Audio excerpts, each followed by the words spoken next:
Hola, ¿cómo están? ¿Cómo les va? ¿Bien? Bien, bienvenidos.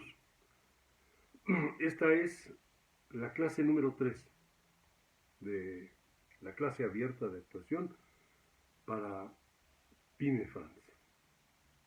Aquí estamos, como lo habíamos prometido, y en la clase de hoy vamos a ver varias cosas importantes. La primera es que les quiero expresar que es muy importante que cuando ustedes vayan a tomar un curso, el maestro, el tallerista, el conductor del proceso, les deje muy claro cuáles son los contenidos temáticos y qué es lo que intenta él que ustedes aprendan. Cuáles son sus capacidades de dominio. No es lo mismo una conferencia que un curso o que un taller.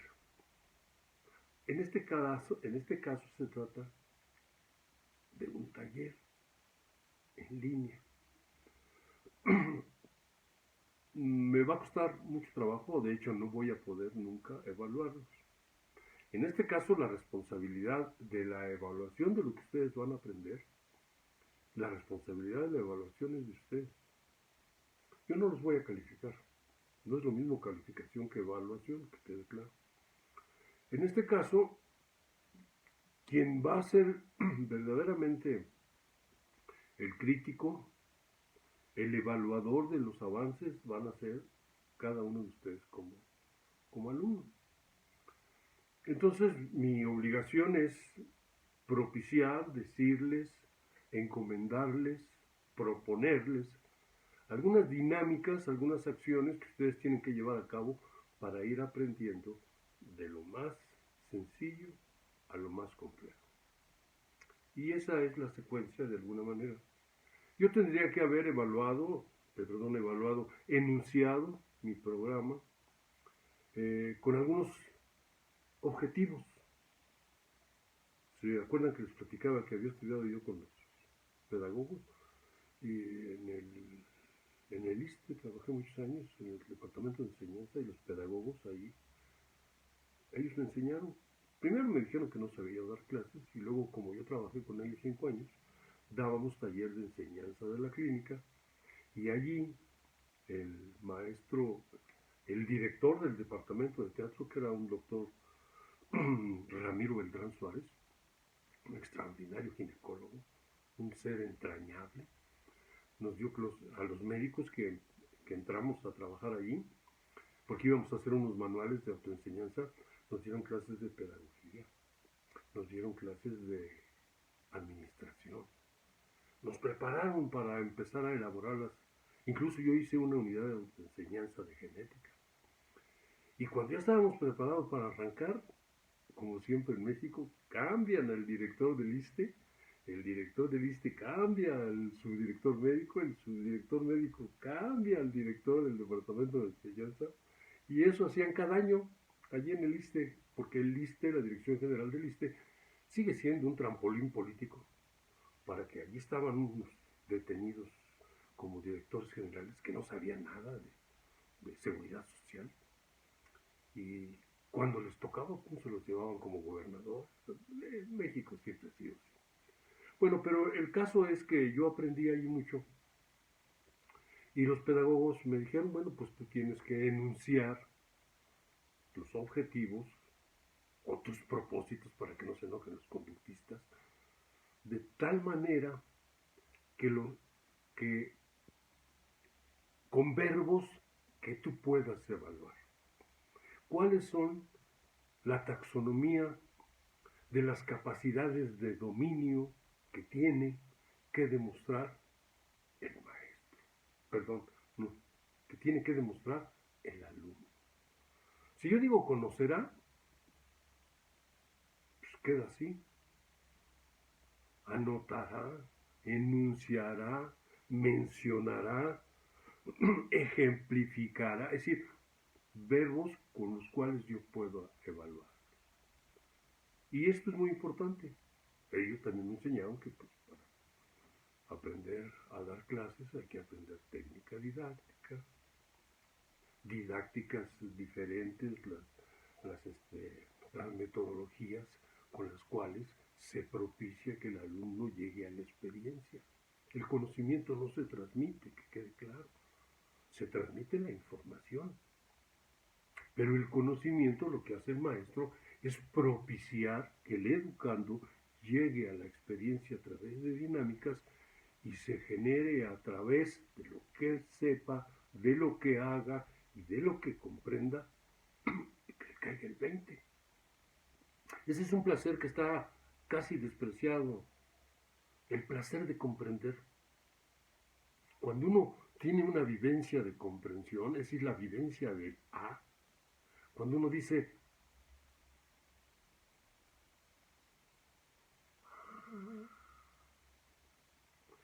esa sensación interna de la comprensión, la sensación interna del placer estético, la sensación interna de la satisfacción de realizar, son vivencias intransferibles, pero son de alguna manera contables. Yo les puedo contar, se las puedo narrar, se las puedo enunciar, pero cada una de estas vivencias de la comprensión, del placer estético, también del placer orgánico, son intransferibles.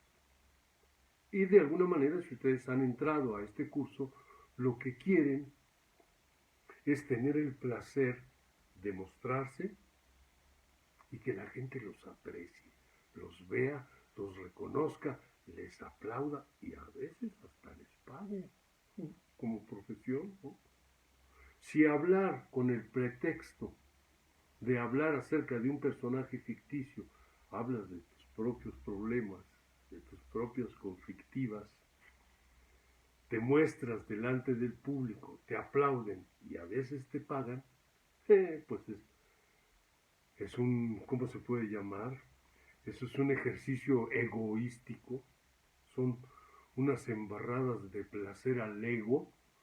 Por eso muchos que se suben al escenario, aunque sean muy malos, no se quieren bajar.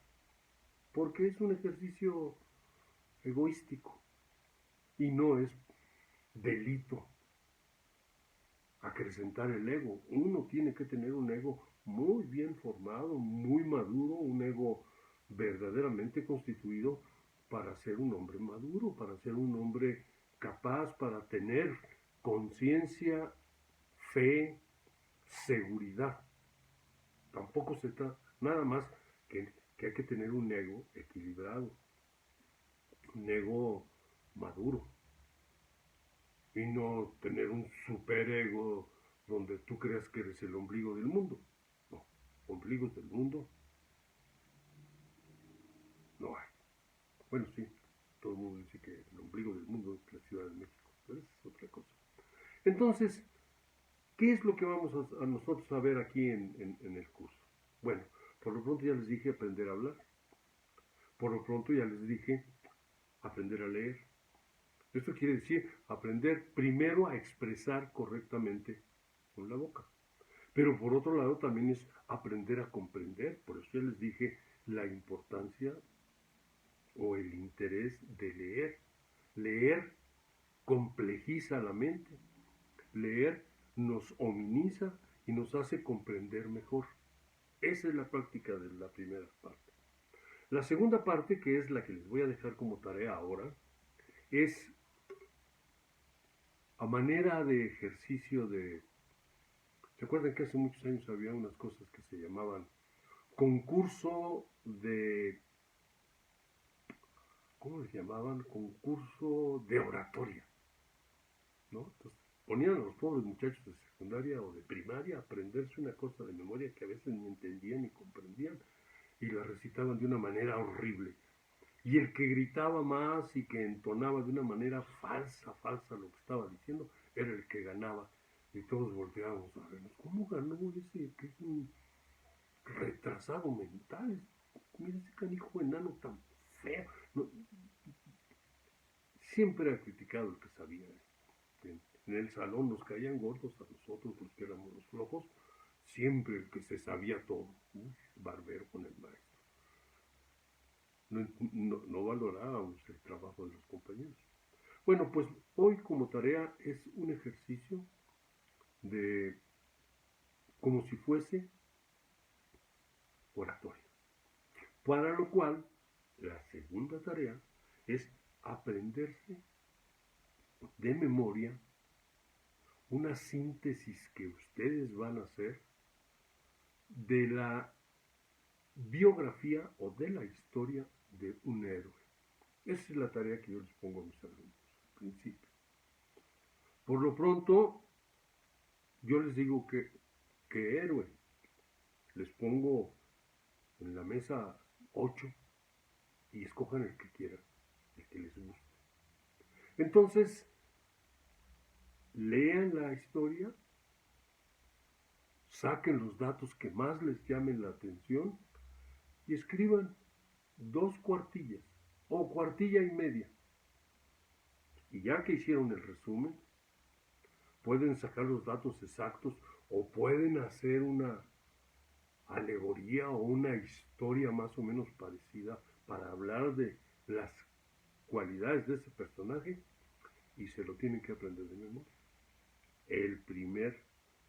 La primera tareita que tienen que hacer es una capacidad de síntesis, una capacidad de enunciar correctamente todo lo que se van a aprender.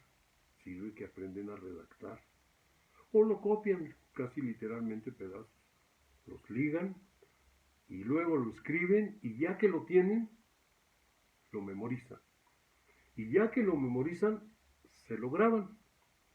Y ustedes van a ser los propios evaluadores de que si hicieron correctamente lo que se propusieron, si lo memorizaron, bueno, si lo comprendieron, si lo pudieron citar sin equivocaciones, y al mismo tiempo se van ustedes a ver cuáles son sus manías al expresarse, cuáles son los tics que se les salen. ¿No se han fijado? Sí se han fijado seguramente que cuando yo empiezo a leer, empiezo a hacer así. Esto es un movimiento como inconsciente que yo debería dominar. Yo tengo que ser absoluto controlador de mi conducta, de mis movimientos, de mis acciones. De pronto me descuido, me caliento por lo que estoy haciendo, me meto el dedo a la boca, ¿no? Eso ya lo vieron ustedes en algunas de las clases, que son movimientos extraordinariamente mecánicos que se me salen. Eso no debe suceder, porque los personajes no se deben parecer tanto a mí. Yo tendría que modificar mis pautas de conducta y de alguna manera dominar mis impulsos. ¿Sí? Pero eso ya es trabajo posterior. Bueno, ¿y cuáles son los héroes que se van a aprender? ¿Cuáles son? Pues aquí tengo varios para sugerirles. Yo les recomiendo que hay una teoría que me enseñó alguna vez. Yo trabajé con Javier Márquez. Javier Márquez es uno de los nuevos maestros de dramaturgia en la facultad. Él fue mi alumno hace muchísimos años. Y luego él ganó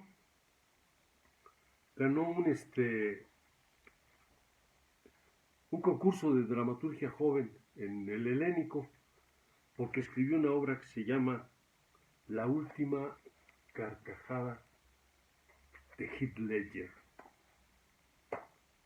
Y es el asunto del guasón. Y cuando yo trabajé con él, me dio una teoría que fundamentaba un poco su investigación. Él es un dramaturgo muy bueno, este Javier es muy buen dramaturgo. Y lo digo porque tuvo que hacer una investigación sobre la vida de Heath Ledger y la vida de Jack Nicholson.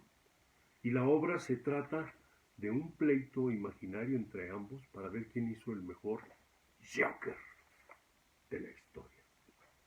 Pero lo interesante, lo que fundamenta esta obra dramática, es que no me acuerdo qué teórico que él me dio a leer, dice que los héroes modernos no son, ya no son los dioses, ya no son los héroes de la guerra, los héroes de independencia, ya no son los héroes de la mitología, ahora son los héroes ficticios. Estamos profundamente colonizados y los niños ya tienen como héroes o como heroínas a todos los personajes ficticios que nunca existieron.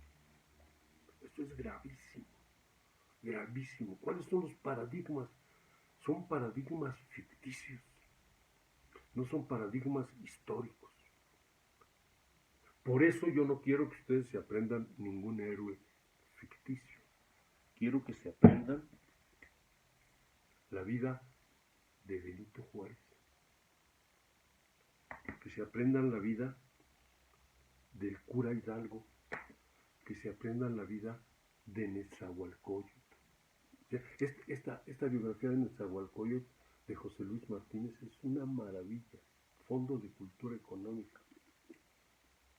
La vida de Simón Bolívar, de Leona Vicario, de la Malinche, de doña Josefina, la esposa del corregidor Domínguez, Sor Juana Inés de la Cruz. Sí.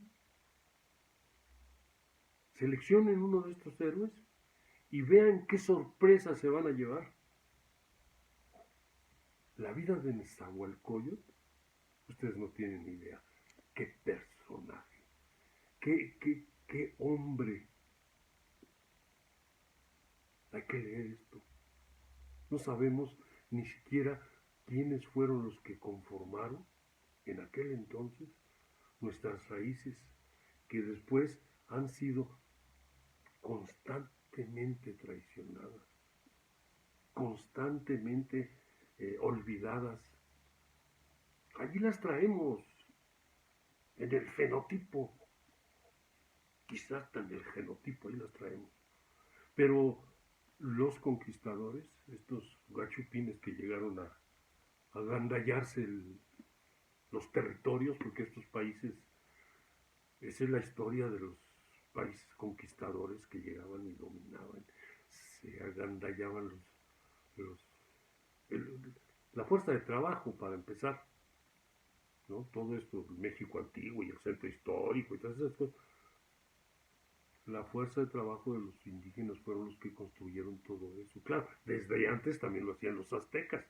Los aztecas también eran unos sátrapas que les dieron en la torre a los olmecas, que eran más espirituales, más cultos. Los aztecas estaban picos, si no pregúntenle a Nezahualcóyotl. Entonces, hay que leer a Nezahualcóyotl, ¿no? Tiene una colonia por ahí que los grandes urbanistas mexicanos, nosotros tenemos grandes urbanistas, vayan a conocer Ciudad Neza en honor a este señor que era un gran arquitecto, que era un urbanista de primera, que era claro, era un filósofo, tuvo 102 hijos, nada más, este sí estaba como... Pero, como él fue un gran urbanista, en su honor, los urbanistas mexicanos hicieron una de las más bellas ciudades del mundo. Se llama Ciudad Neza, con unas avenidas maravillosas y unas construcciones, una calidad arquitectónica única. ¿Alguno de ustedes conoce Ciudad Neza? Para que se dé una idea de los arquitectos mexicanos que tenemos, los urbanistas del Departamento del Distrito Federal, que han permitido que esta mancha urbana sea cada vez más horrible. Pero bueno, en este libro, Lecturas clásicas para niños, editado por la Secretaría de Educación Pública cuando Vasconcelos era el secretario de Educación, en el tomo 3 están casi todas las biografías de los grandes héroes mexicanos. Ahí los pueden ustedes leer, de ahí saquen, ¿no? Estos libritos por ahí ustedes busquen en las librerías de viejo y son 3 tomos maravillosos. Hay algunas ediciones hasta facsimilares. Esta es una edición facsimilar, mire. Tienen unos grabados preciosos, ¿no? Yo les recomiendo esto. Y de ahí pueden hacer su biografía a expresar. Ahora, se la aprenden, la dicen, la expresan y se evalúan. La primera tarea. La segunda tarea al respecto. La dicen de dos maneras diferentes. La misma biografía, para que empiecen a entrenar un poco la interpretación del texto. Una biografía con el mismo texto la van a decir como chusca, divertida, alegre. Otra la van a decir como serios, como si fuera un maestro con mucha parsimonia y como si estuvieran dando una cátedra muy en serio. Es decir, con un mismo texto que ustedes van a redactar, porque ustedes van a hacer el análisis y van a hacer el extracto y lo van a escribir a máquina y se lo van a aprender, bueno, lo van a escribir ahora en la compu. Y con un mismo texto, por eso dicen los que saben un poco de teatro, que el texto siempre es un pretexto. ¿Qué quiere decir un pretexto? Que con el texto yo puedo hacer lo que quiera.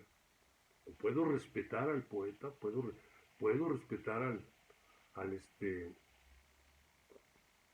que hizo, al dramaturgo, o puedo traicionar. Al cabo, por eso dicen en el teatro que el mejor autor es el autor muerto, aunque ya, ese ya no va a protestar. Los autores vivos sí protestan. ¿Mm? Todo el mundo sabe que Anton Chekhov, se peleaba con Stanislavski por las puestas en escena de los textos que él escribía. Yo he visto también, yo trabajé en una obra que se llamaba La ira de Dios de Pablo Salinas, bajo la dirección de Jorge Esma. Y Pablo Salinas iba a los ensayos y platicaba con Esma. ¿Sí? Yo he visto autores que dialogan, platican y se enojan a veces con los directores. Bueno, entonces, esa es la tarea, por ahora. Pero ahora, ¿cuál es la secuencia que vamos a seguir para que ustedes sepan hacia dónde vamos? Primero se trata, simple y sencillamente,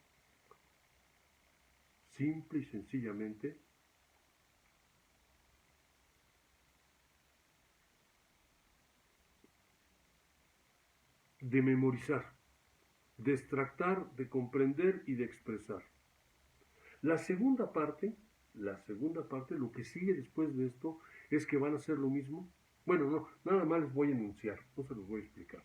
Lo que sigue es, después del texto histórico, viene un texto personal, que ustedes tienen que seleccionarlo, o tienen que escribirlo, y luego me lo tienen que expresar como si fuera suyo. Pero me lo tienen que expresar de tal manera que ustedes me convenzan que eso que están diciendo en voz alta es su forma de pensar, de sentir y de expresar. Por eso, o es un texto que ustedes encuentren por ahí con el cual se identifican, o es un texto que ustedes escriban. Esa es la segunda tarea. La tercera se llama el fetiche.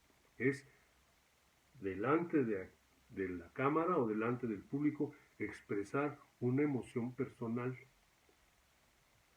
Toda la vida activa como actor, les van a hablar o les van a exigir o les van a proponer algo acerca de las emociones. Y lo primero que tiene que hacer un actor es saber qué es una emoción. Miren ustedes, fíjense nomás qué grosor. ¿Qué es una emoción? Fondo de Cultura Económica. Pregúntenle a un actor y luego le pregunten a otro y luego le preguntan a otro qué es una emoción y a ver qué les dice. La cuarta tarea va a ser el fetiche. Después del fetiche va a ser el texto poético. Después del texto poético, donde ya se van a tener que emocionar un poco. En la historia, si les interesa mucho, se emocionan. En su texto personal, ¿por qué? Porque nosotros nos expresamos en tres esferas. Las tres, eso también me lo aprendieron, me lo enseñaron los pedagogos. El ser humano tiene tres esferas de expresión: la esfera cognitiva, la esfera afectiva o emotiva y la esfera psicomotriz. Nosotros integralmente somos las tres esferas. Esta división es simple y sencillamente didáctica para estudiar. Pero yo tengo que hacer evaluaciones según el dominio de la carrera o del dominio de la habilidad que estoy tratando de dar clases. Ahora, ¿cuál es el oficio que necesita no solamente estas tres esferas, sino las 6 o 7 inteligencias de las que habla Gardner, ¿no? La teoría de las inteligencias múltiples? Y yo por eso me fascino con el acto actoral, porque es la única actividad humana que requiere todas las inteligencias múltiples. Pero en ese caso, tenemos que ser íntegros al expresarnos en la esfera cognitiva, en la esfera psicomotriz y en la esfera afectiva o emotiva. Lo que sigue es el poema ajeno y luego el texto dramático. Eso será como en la clase 7 u 8. Este es el camino que vamos a seguir. Por lo pronto ya vamos en el 2. Ahora, quiero terminar la clase de hoy diciéndoles por qué estoy hablando de pedagogía, de ciencia de la educación que se llamaba. Y por qué me refiero de pronto a la investigación o a esto. Porque el arte y la ciencia van de la mano, aunque uno no lo comprenda totalmente. Y nos estamos quedando atrás los que estudiamos actuación, los que estudiamos esta maravillosa actividad. Estamos rezagados en función del conocimiento actual al que han arribado las neurociencias, al que han arribado los genios del conductismo, los conductistas, ¿cómo les llaman a estos? Los publicistas, desde Hitler para acá, han hecho con el ser humano lo que han querido porque saben cómo conducirlo hacia. Manejan ellos nuestra conducta. Y el que no es dueño de su conducta no es dueño de nada. Por eso es muy importante estudiar actuación, o por eso es muy importante que ustedes se asomen a esta ventana, porque quizá no sean muy buenos actores ni exitosísimos. Pero quien se estudia a sí mismo puede ser mejor ser humano, valorar mejor la vida. La vida es algo valiosísimo. Las manifestaciones finas, las manifestaciones gruesas, cualquier manifestación humana tiene que ser respetable siempre y cuando respete al otro. Y esa es la labor de las enseñanzas del humanismo. Desde el Renacimiento para acá. Antes la vida no tenía razón porque todo esto era transitorio y ya después te morías y te podías inmolar en aras de Dios, como Kamisaki. Pero no, la vida hay que vivirla. Y hay que crecer. Hay que conocerse. No hay que pasarse la vida comiéndose las uñas por el temor de lo que no existe. Hay que estudiar. Y luego, lo más importante, estudiarse. Trabajarse. Si ustedes trabajan para expandir sus capacidades expresivas, lo que ustedes aprendan se les queda. La expansión de su conciencia, como decía Jacobo Grinberg Silvertraum, la expansión de la conciencia, bueno, no lo dice nada más Jacobo, lo dicen los chamanes y lo dicen los hindús desde el Mahabharata, es decir, hace 4.000 años que el hombre anda en esto, 4 o 5.000 años traían por acá un desarrollo interior y nosotros a estas alturas no podemos soslayar todos esos conocimientos. Entonces, no se trata simple y sencillamente de que aprendan un divertimento para ser actores de teatro. No. Además, es decir, en el camino de aprender actuación, tenemos que aprender a valorarnos, a acrecentar nuestras capacidades, nuestra conciencia, nuestro deber ser. Es de lo que se trata. Yo estudio teatro porque el teatro me ha dado más estas armas que la propia medicina. Solamente siendo psiquiatra, siendo psicólogo o siendo un maestro muy reconocido de muchos años, pero yo la verdad me aburría platicando con los médicos. No hablaban más que de enfermos, de dinero y de mujeres. Como decía un amigo, a este sí actor, ya dejemos de hablar de lo único. Bueno, no hay único. ¿Sí? La fuente del conocimiento es inagotable. No alcanzan 10 vidas para comprender tantas cosas que hay que comprender. Entonces, por lo pronto, ¿sí? Les dejo de tarea y para la otra clase, porque ya se me acabó la media hora, les voy a hablar de que, miren, de que cuando yo estudié con los pedagogos, por eso hablo de la ciencia. En ciencia, o en general en cualquier investigación, cualquier evidencia no documentada es chisme. Miren, allí hice un libro de pedagogía en la universidad. ¿Sí? Tan me gustó la pedagogía cuando estudié con estos jóvenes, con los Chapela y con Janet, que acabé haciendo libros de pedagogía en la universidad porque en el ISSSTE nunca les interesó. El ISSSTE es una institución muy rarita, ¿eh? Pero quiero terminar diciéndoles que les dejo de tarea que se compren este libro. Los 7 saberes necesarios para la educación del futuro, de Edgar Morin, o Edgar Morin. Estos 7 saberes son fundamentales para cualquier ser humano que haya pasado la secundaria, para que entienda un poco de lo que se habla. ¿Se acuerdan que yo les decía que para eso eran las escuelas, para no empezar de cero? Claro, todos empezamos de cero, pero las escuelas nos ayudan, como decía José Martí, un gran educador cubano, decía, la obligación del maestro es propiciar que el educando navegue tranquilamente en el inmenso mar del conocimiento de su época. Que no se hunda en las olas del conocimiento o que no navegue sin saber hacia dónde va. Esa es la labor de un maestro. Propiciar que la gente navegue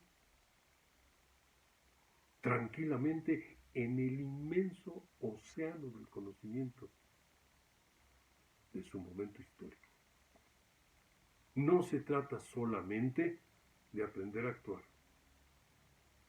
Se trata de aprender a actuar consecuentemente como humano a través de conocerse, de apropiarse de sus capacidades cognitivas, psicomotoras, emotivas y utilizarlas para vivir mejor. No se trata de vivir muchos años.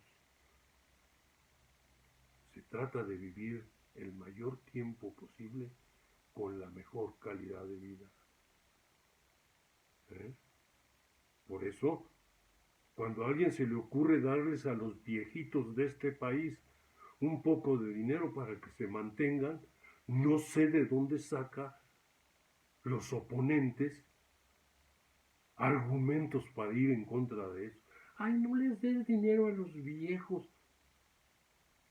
Pobres mexicanos que durante tantos siglos han sido.